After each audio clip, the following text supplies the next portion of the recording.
विद्यासागर जी महाराज की, परम पूज्य प्रणम्य सागर जी महाराज की, परम पूज्य चंद्र सागर जी महाराज की। चलिए पूज्य गुरुवर के चरणों में त्रिबार नमोस्तु निवेदित करते हुए पूज्य गुरुवर से सभी श्रावकों की जिज्ञासाओं का समाधान प्राप्त करेंगे। नमोस्तु महाराज श्री। जेके जैन दिल्ली से पूछते हैं, पूज्य गुरुदेव के चरणों में बारंबार नमोस्तु। गुरुदेव, मेरी जिज्ञासा थोड़ी विषय से हटकर है। जो केवली उपसर्ग केवली होते हैं और अंतकृत केवली बनकर मोक्ष चले जाते हैं, यदि उपसर्ग के बाद उनका कोई अंग भंग हो गया हो तो क्या केवल ज्ञान की प्राप्ति के बाद उनके अंग का पुनर्निर्माण हो जाता है? गज कुमार मुनि, सुकौशल मुनि आदि, कृपया समाधान करिए।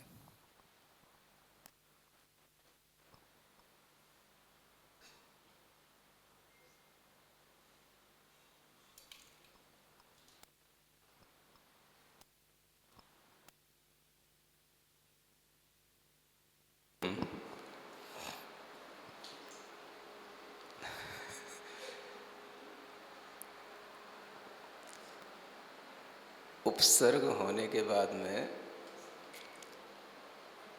अंग उपांग जब छिन्न भिन्न हो जाते हैं तो फिर से अंग उपांग बन जाते हैं, इस तरह से कहना असंभव सा लगता है।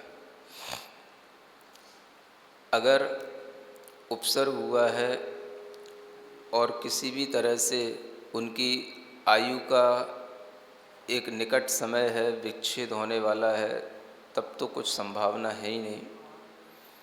लेकिन कभी भी आप एक बात याद रखें कि जब भी कोई उपसर्ग होते हैं और उन उपसर्गों में अगर कोई चरम शरीरी होते हैं तो वो वज्र वृषभ नाराज सेनन के धारी होते हैं, और उन उपसर्गों में जो मोक्ष जाने वाले होते हैं तो ऐसे जीवों के अंग उपांग का विच्छेद इस तरह से संभव नहीं है कि वो अंग उपांग बिल्कुल ही नष्ट भ्रष्ट हो जाए। जैसे गजकुमार मुनि की बात कही जाती है तो उनके विषय में भी एक मत नहीं है कि वो मोक्ष गए हैं, वो स्वर्ग भी गए हैं, ऐसा भी उल्लेख आता है।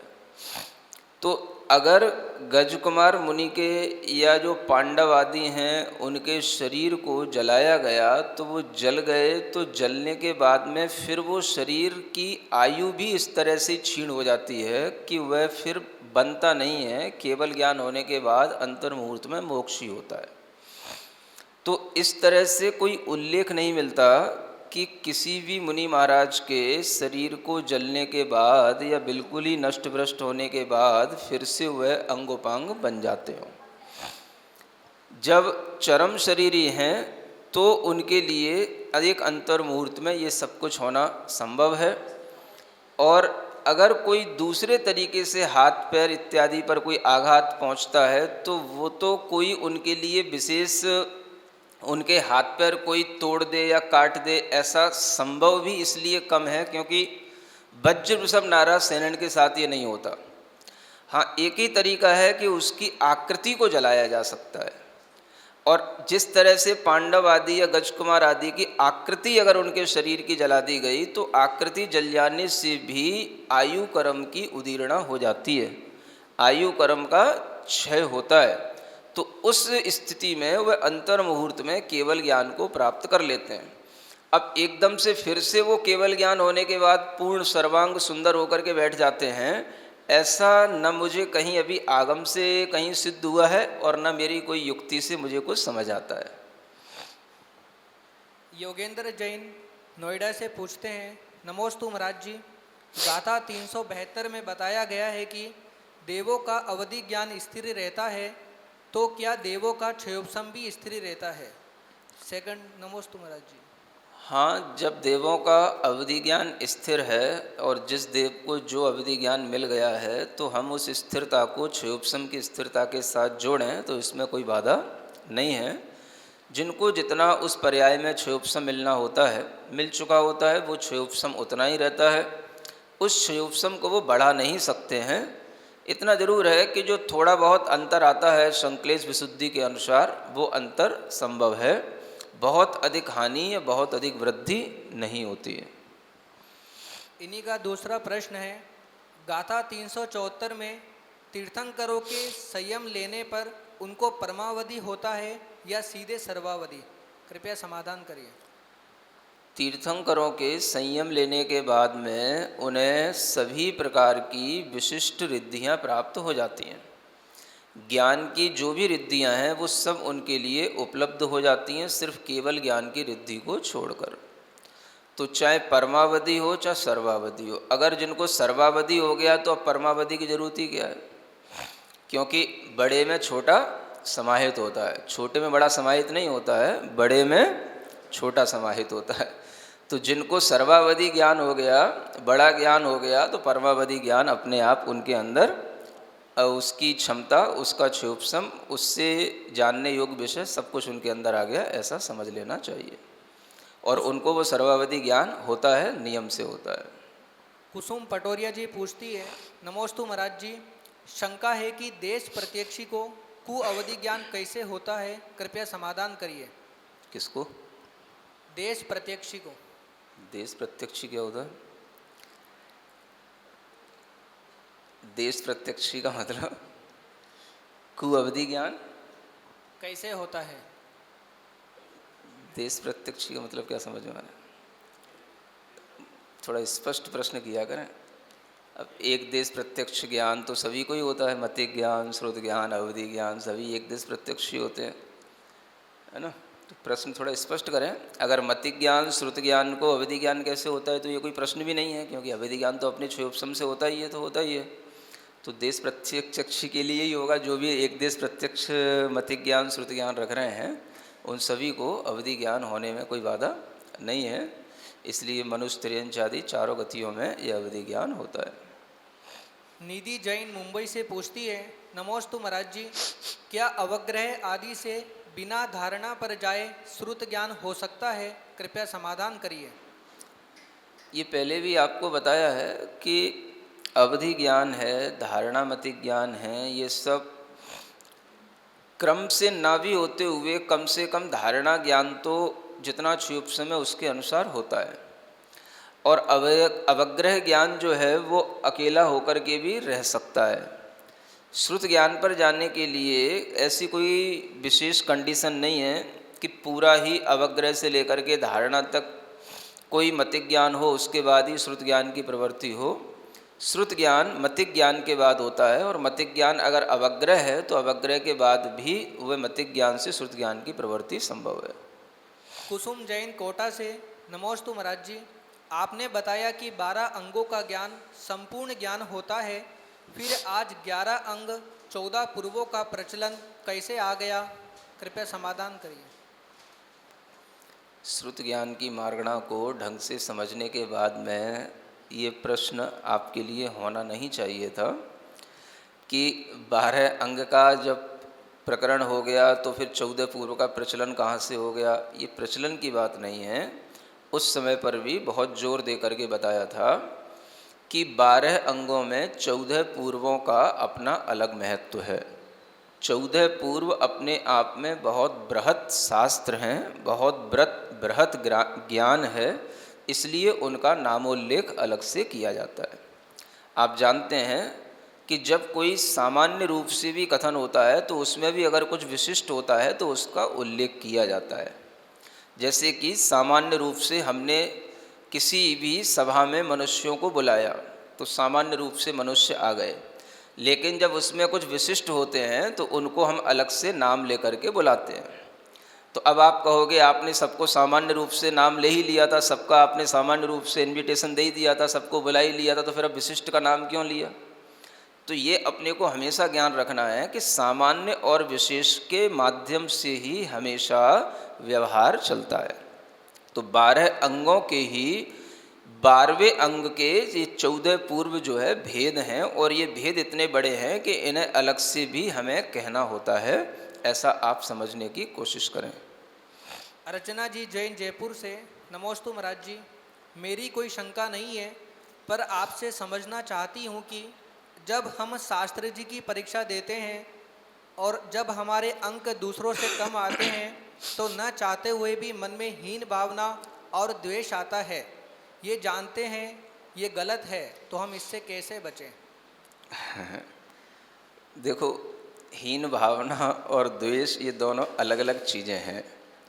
हीन भावना एक सामान्य भावना है जो इसलिए आ सकती है कि हमने मेहनत की, हमने पढ़ा लिखा और उसके बावजूद भी हमारे नंबर कुछ कम आए।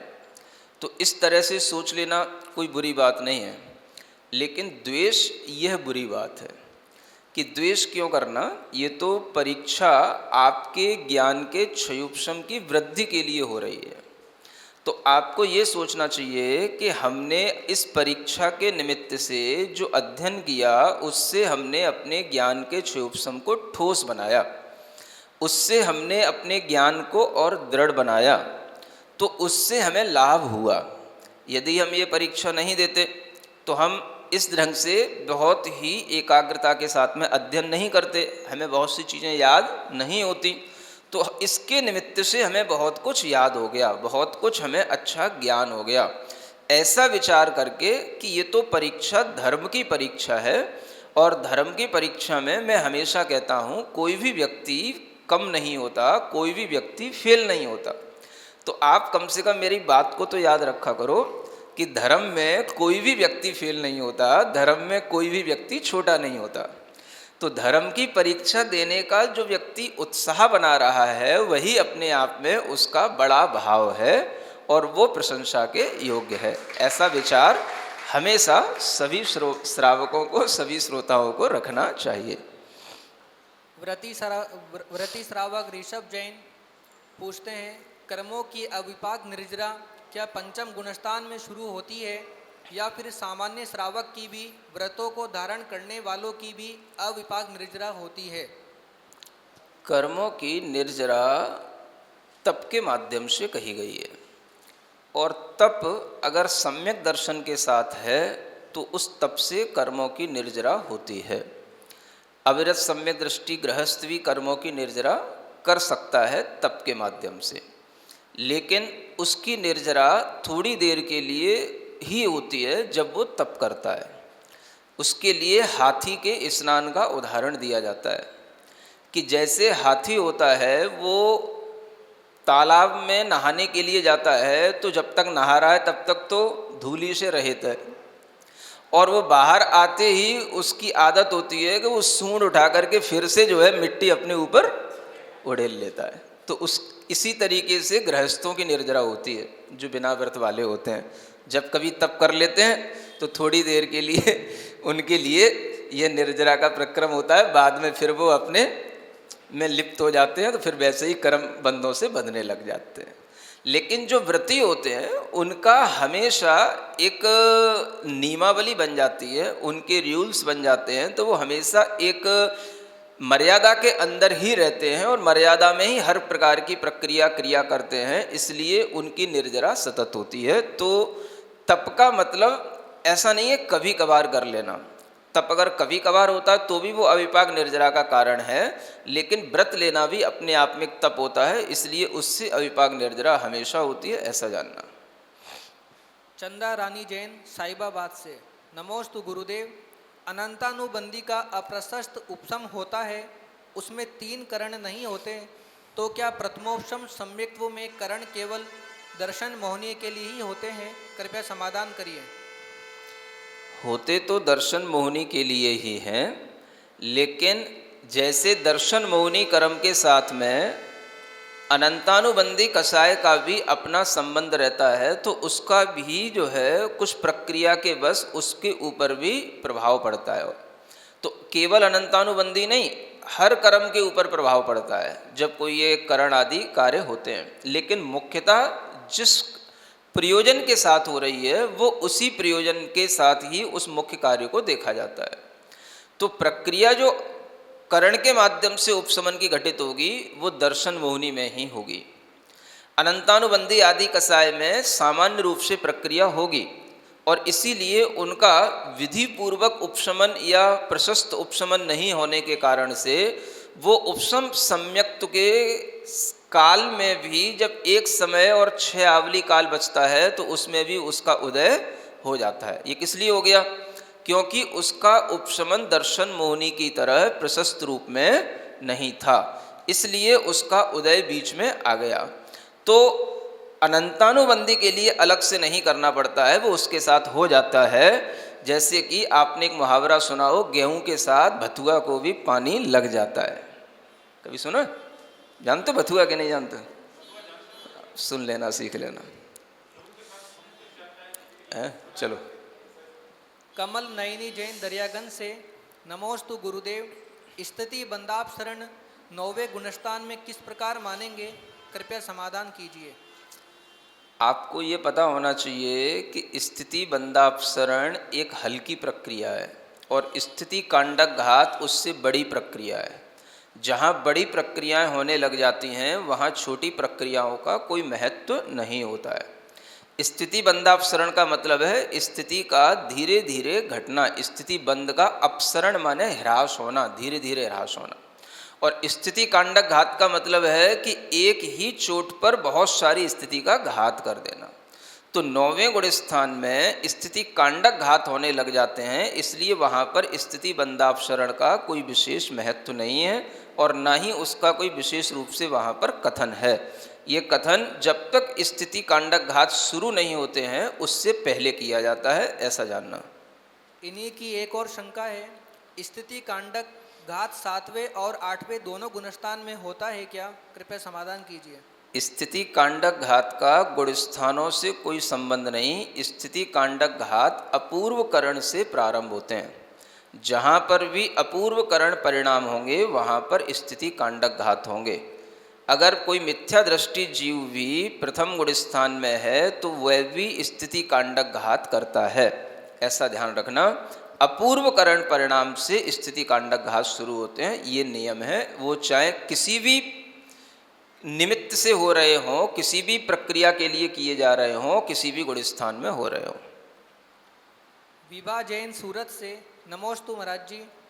महाराज श्री, हम श्रावक मोबाइल से ग्रंथ का स्वाध्याय करते हैं तो हमें क्या उसे भी शास्त्र रूप में समझकर उसका मंगलाचरण और जिनवानी स्तुति करनी चाहिए? देखो, विनय ये अपना भाव है। सामने हमारे पास में ग्रंथ की उपलब्धता नहीं है तो हम मोबाइल आदि का उपयोग कर रहे हैं, ये एक बाहरी साधन अलग बात हो गई। लेकिन विनय हमारा मूल गुण है, हमारा अपना उस ज्ञान को ग्रहण करने की एक प्रक्रिया है। और उस प्रक्रिया के लिए यह जरूरी नहीं है कि जैसा बाहरी साधन हो हम वैसा ही करें। ये हमारा अपना आत्मा का गुण है, ये हमारी अपनी आत्मिक चरित्र की संपदा है। तो विनय का संबंध हमारे अपने भावों से है। अब हम चाहे वो मोबाइल पर बैठ कर के स्वाध्याय कर रहे हों, चाहे हम टीवी पर बैठ कर के स्वाध्याय कर रहे हों, अगर आपके अंदर विनय पूर्वक स्वाध्याय करने का भाव है तो उसके लिए टीवी या मोबाइल बाधक नहीं है। आप वहाँ पर भी उसी तरह से बैठें और उसी भाव से आप स्वाध्याय करें तो आपको पूरा उस स्वाध्याय का फल मिलेगा। तो विनय तो हमारी अपनी शुरू की मंगलाचरण की प्रक्रिया है। किसी भी कार्य को हम कितने बहुमान के साथ ले रहे हैं ये हमारे ऊपर है। अब वो प्रवचन चाहे मोबाइल पर सुन रहे हो, चाहे आप टीवी पर देख रहे हो, ये आप कितने बहुमान के साथ देख रहे हो, सुन रहे हो, ये आपके ऊपर है। तो जितना आप बहुमान करेंगे, जितना आप विनय करेंगे, उतना आपको ज्ञान का लाभ होगा। नवीन जैन गुड़गांव से नमोस्तु गुरुवर। श्रुतज्ञान के विषय को समझाते हुए आपने बताया कि जितनी भगवान की दिव्य ध्वनि खिड़ती है, गणधर परमेष्टि उसका कुछ अंश ग्रहण कर पाते हैं। तो मेरी जिज्ञासा ये है कि तो क्या शेष जो वो ग्रहण नहीं कर पाते वो किसी के ज्ञान में न आकर व्यर्थ ही हो जाता है? नमस्ते। जितना अपने काम का है वो सब अपने पास रहता है। आप निश्चिंत रहें कि अगर कहीं बहुत ऊपर हिमालय से भी किसी भी पद्म सरोवर जैसे किसी विशिष्ट तालाब से भी अगर कोई नीचे जल गिरता है तो वह सारा का सारा जल हमारे काम में ना भी आए तो जिस कुंड में आकर के गिरता है उस कुंड में उसकी सब गुणवत्ता आ जाती है। तो वह गौतम गढ़धर के अंदर जो ज्ञान आ गया, वो ज्ञान सारा का सारा अपने काम का जितना भी है वो सब आ गया और उन्होंने सब दे दिया। तो आप उसकी बिल्कुल चिंता ना करें कि कुछ ज्ञान छूट गया है। जो ज्ञान छूट गया है वो आपको केवल ज्ञान होने के बाद उससे देखने में आएगा। वो इसलिए छोड़ के रखा है कि केवल ज्ञान होने के बाद फिर क्या देखोगे। तो जो श्रुत ज्ञान से नहीं जाना गया उसे फिर बाद में केवल ज्ञान से जान लेना। लेकिन जितना भी उपादेय भूत ज्ञान है, उपयोगी ज्ञान है, वो सब हमारे पास उपलब्ध है। योगेंद्र जैन नोएडा से, नमोस्तु महाराज श्री। गाथा 365 में वचन उत्पत्ति के 8 स्थान ही बताए, तो नाभि किस अपेक्षा से कहा गया था?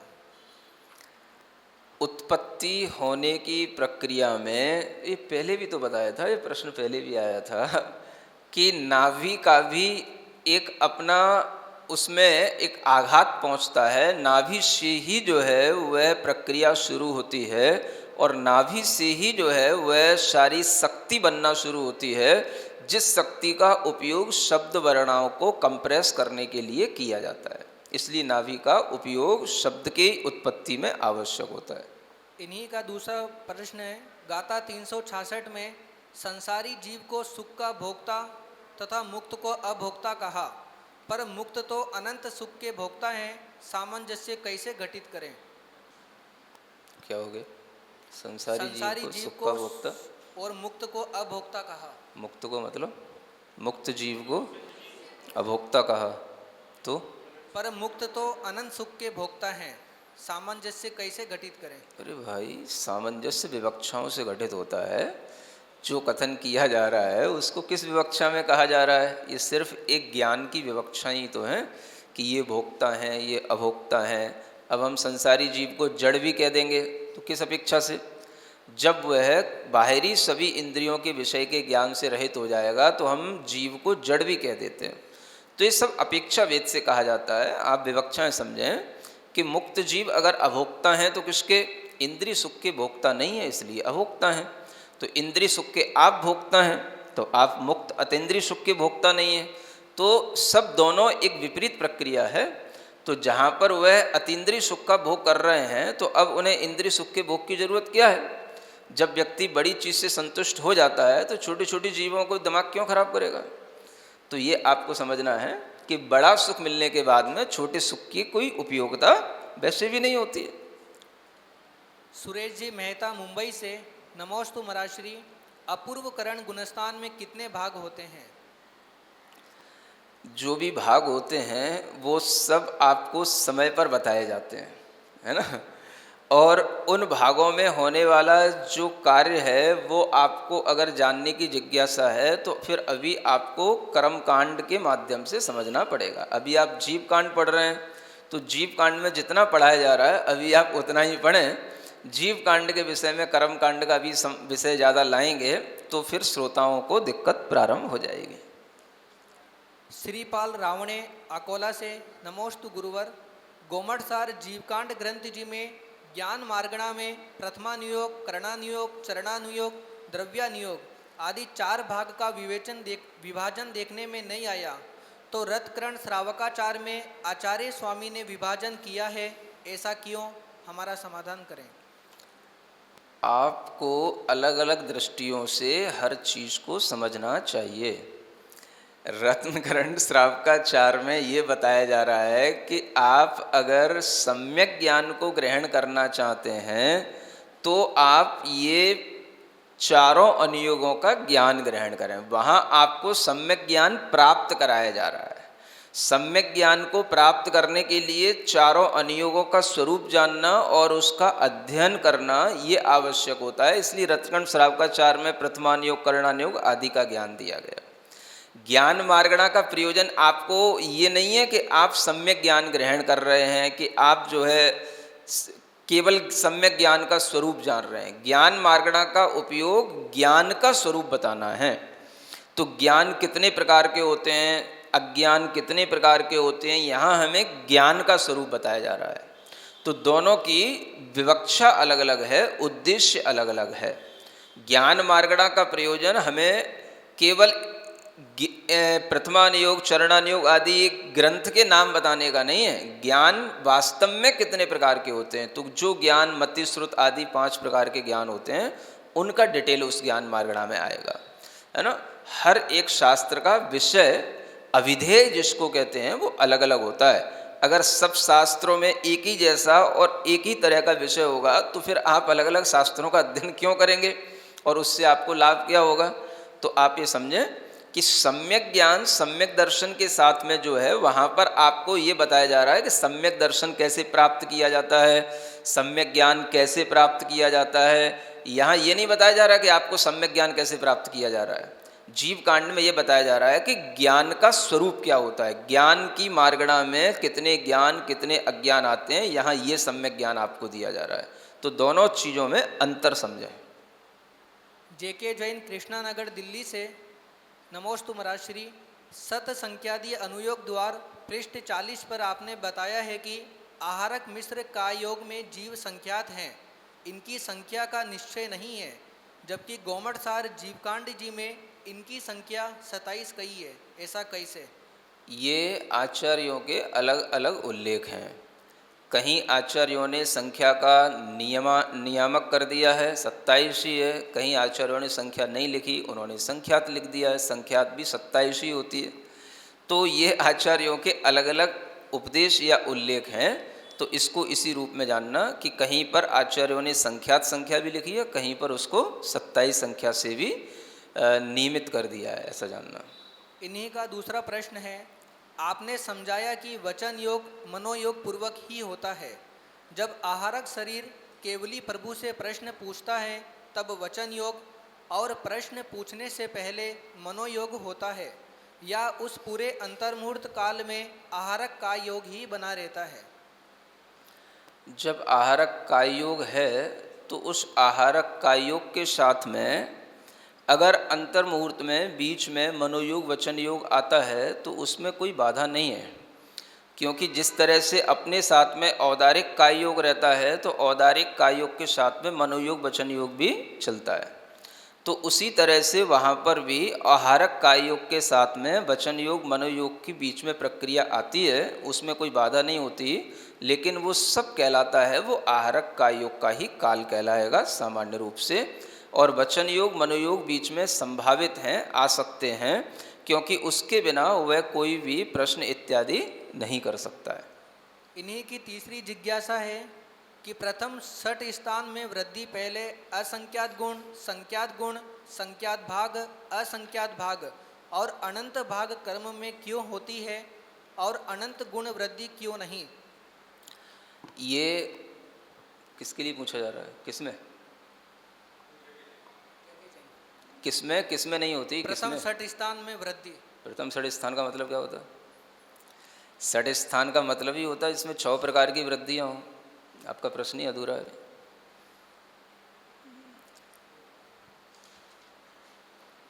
मधु जैन यूएसए से आपके चरणों में नमोस्तु निवेदित करते हुए अपनी भावना रख रही है कि गुरुदेव, आपके प्रवचनों से मेरा पूरा जीवन ही बदल गया।